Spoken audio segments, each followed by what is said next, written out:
بسم اللہ الرحمن الرحیم۔ عائشہ اسلامک ہسٹری کی پیاری بہنوں اور بھائیوں، السلام علیکم۔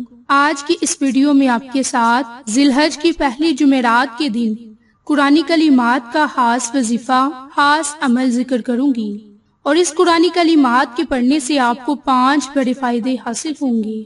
میری اسلامی بہنوں اور بھائیوں، وہ قرآنی کلمات لا حول ولا قوت الا باللہ، یہ وہ قرآنی کلمات ہیں کہ جن کے پڑھنے سے آپ کو 5 بڑے فائدے حاصل ہوں گے۔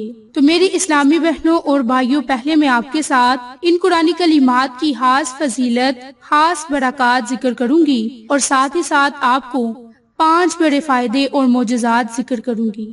میری اسلامی بہنوں اور بھائیوں، اللہ تعالیٰ کے سامنے اظہار عاجزی اور انکساری اور سب کچھ اللہ تعالیٰ کے سپرد کرنے کی تعلیمات میں نبی پاک صلی اللہ علیہ وآلہ وسلم کی صحابہ کرام کو کی ہوئی نصیحتوں میں یہ دعا، یہ قرآنی کلمات شامل ہیں۔ جو کوئی ان قرآنی کلمات کو اٹھتے بیٹھتے چلتے پھرتے پڑھتا ہے تو اسے بہت سے فائدے اور برکات حاصل ہوتے ہیں۔ میری اسلامی بہنوں اور بھائیوں، ہمارے پیارے نبی نے حضرت ابو موسیٰ اشعری کو فرمایا کہ تم لا حول ولا قوت الا باللہ، یعنی کہ ان قرآنی کلمات کو پڑھا کرو، کیونکہ یہ جنت کے خزانوں میں سے ایک خزانہ ہے، اور جو کوئی ان قرآنی کلمات کو پڑھتا ہے اسے پہلا بڑا فائدہ یہ حاصل ہوتا ہے کہ اسے نیکی کرنے کی طاقت ملتی ہے، اور وہ برائی سے بچنے کی اسے ہمت ملتی ہے۔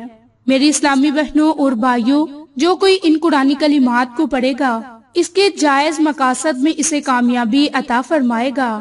بلند اور بالا اور عظمت والی ذات کی طرف سے اسے طاقت ملے گی اور وہ اپنے جائز مقاصد کو حاصل کر سکے گا۔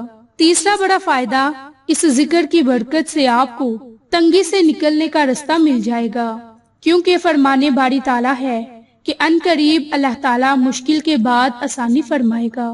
باحوالہ سورۃ طلاق آیت نمبر 7۔ میری اسلامی بہنوں اور بھائیوں، اس کا چوتھا بڑا فائدہ، آپ ہر طرح کی بیماری سے محفوظ رہیں گے، مشکلات سے آپ حفاظت میں رہیں گے، مصیبتوں سے آپ محفوظ رہیں گے۔ میری بہنوں، 5واں بڑا فائدہ، یہ مشکلات کا مقابلہ کرنے، مصیبتیں جھیلنے کے لیے لا حول ولا قوت الا باللہ ذکر کی حیران کر دینے والی اثر انگیزی ہے، نیز بادشاہوں اور باروب شخصیت کے سامنے جانے اور پرخطر اموار میں بھی یہ ذکر مؤثر ہے۔ میری بہنوں، عوف بن مالک کے بیٹے سالم کو مشرکوں نے قید کر لیا تو وہ نبی پاک صلی اللہ علیہ وآلہ وسلم کے پاس آئے اور کہا کہ اللہ کے رسول، میرے بیٹے کو دشمنوں نے قید کر لیا اور گھر میں بھی فاقے ہیں۔ اس پر رسول اللہ صلی اللہ علیہ وآلہ وسلم نے فرمایا کہ آل محمد کے پاس بھی ایک مد غلہ تھا، یعنی کہ 2 ہاتھوں کے برابر۔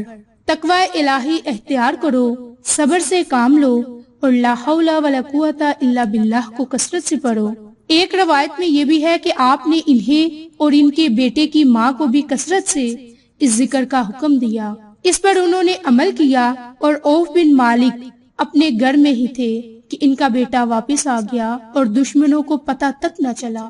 ساتھ بھی وہ دشمن کے اونٹ بھی اپنے والد کے پاس لے آئے۔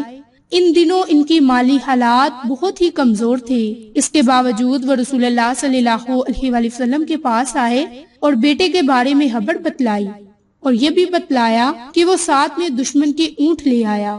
تو آپ صلی اللہ علیہ وآلہ وسلم نے فرمایا کہ تمہیں اختیار ہے، ان کا جو مرضی کرو، جیسے تم اپنے اونٹوں کے ساتھ کرتے تھے۔ اور اس پر یہ آیت نازل ہوئی، اور جو اللہ سے ڈرے تو اللہ اس کے لیے نکلنے کا رستہ بنا دیتا ہے، اور وہ اسے ایسی جگہ سے رزق عطا فرماتا ہے کہ جہاں سے اسے گمان بھی نہیں ہوتا۔ باحوالہ سورۃ طلاق آیت نمبر 2 اور 3۔ تو میری اسلامی بہنوں اور بھائیوں، یہ تھے وہ 5 بڑے فائدے اور برکات جن کا آج آپ کے ساتھ میں نے ذکر کیا۔ اگر آپ ان تمام فوائد سے مستفید ہونا چاہتے ہیں تو جس طرح سے آپ کو عمل کرنے کا طریقہ کار بتاؤں، اسی ترتیب سے آپ اس عمل کو کریں اور اللہ سے دعا مانگیں۔ انشاءاللہ اللہ کی ذات آپ کی تمام مشکلات کو ختم فرما دے گا اور آپ کی پریشانیوں کو ختم فرما دے گا، آپ کی بیماریوں سے حفاظت ہوگی۔ تو میری اسلامی بہنوں اور بھائیوں، وظیفہ کرنے کا طریقہ کار ذکر کرنے سے پہلے میری آپ تمام سے گزارش ہے کہ جن لوگوں نے ابھی تک میرے چینل عائشہ اسلامک ہسٹری کو سبسکرائب نہیں کیا، وہ نیچے موجود لال رنگ کے بٹن کو دبا دیں اور ساتھ موجود بیل آئیکن کو دبا کر آل نوٹیفیکیشن پر کلک کر دیں تاکہ میری ہر نئی آنے والی ویڈیوز کی اپڈیٹ آپ تک بآسانی پہنچ سکے۔ جزاک اللہ۔ تو میری اسلامی بہنوں اور بھائیوں، ہر وقت اور ہر آن اس عظیم ذکر کی پابندی کریں، حاضر قلبی کے ساتھ ساتھ زبان سے بھی انہیں پڑھیں اور اپنی حالت سے اس ذکر کی تصدیق پیش کریں، کیونکہ اس کے بہت سے فائدے اور ثمرات ہیں۔ ہمارے پیارے نبی نے فرمایا کہ اس زمین پر کوئی شخص بھی لا الہ الا اللہ واللہ اکبر سبحان اللہ والحمد للہ ولا حول ولا قوت الا باللہ ان قرآنی کلمات کو کہے تو اس کے سارے گناہ معاف کر دیے جاتے ہیں، چاہے وہ سمندر کی جھاگ کے برابر ہی کیوں نہ ہو۔ باحوالہ مسند احمد، ترمذی اور صحیح مسلم۔ تو میری بہنوں اور بھائیوں، ان قرآنی کلمات کو پڑھنے کے اور بھی بہت سے فائدے ہیں اور بہت ہی زیادہ برکات ہیں۔ تو جو کوئی ان قرآنی کلمات کو پڑھتا ہے اسے یہ 5 سے 10 بڑے فائدے حاصل ہوتے ہیں، جن کا ذکر آپ کے ساتھ میں نے شیئر کیا۔ میری اسلامی بہنوں اور بھائیوں، اب آپ نے اس عمل کو، اس وظیفے کو کس ترتیب سے، کس طریقہ کار سے کرنا ہے، یہ اب آپ کے ساتھ شیئر کرنے جا رہی ہوں۔ نہایت ہی غور و فکر سے ملاحظہ فرما لیں۔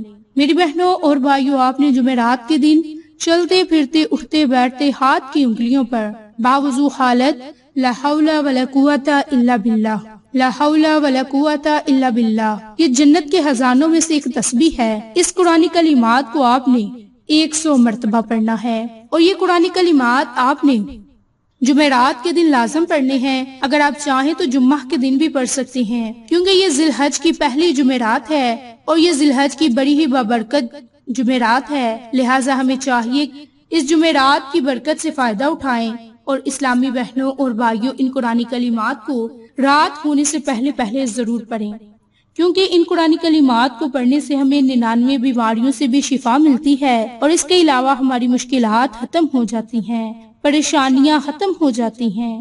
تو میری بہنوں، ان قرآنی کلمات کو خود بھی پڑھیں، اپنے عزیزوں قریب کے ساتھ، اپنے جاننے والوں کے ساتھ شیئر بھی کریں، تاکہ وہ لوگ بھی ان قرآنی کلمات کی برکتوں سے فیض یاب ہو سکیں۔ میری بہنوں، جب بھی آپ ان قرآنی کلمات کو پڑھنے کے لیے بیٹھیں تو اول میں، آخر میں درود ابراہیم کو پڑھیں اور ہاتھ کی انگلیوں پر ان قرآنی کلمات کو پڑھا کریں، اللہ تعالیٰ سے دعا مانگا کریں، کیونکہ ہمارا رب ہی ہماری مشکلات کو ختم کرنے والا ہے۔ تو میری بہنوں، یہ پہلی جمعرات ہے، اس جمعرات کے دن سے ہمیں فائدہ اٹھانا چاہیے اور ان قرآنی کلمات کی ایک تسبیح کم از کم ضرور پڑھنی چاہیے۔ تو میری اسلامی بہنوں اور بھائیوں، آپ کو آج کی یہ ویڈیو پسند آئے تو اسے لائک، شیئر اینڈ سبسکرائب کریں۔ جزاک اللہ۔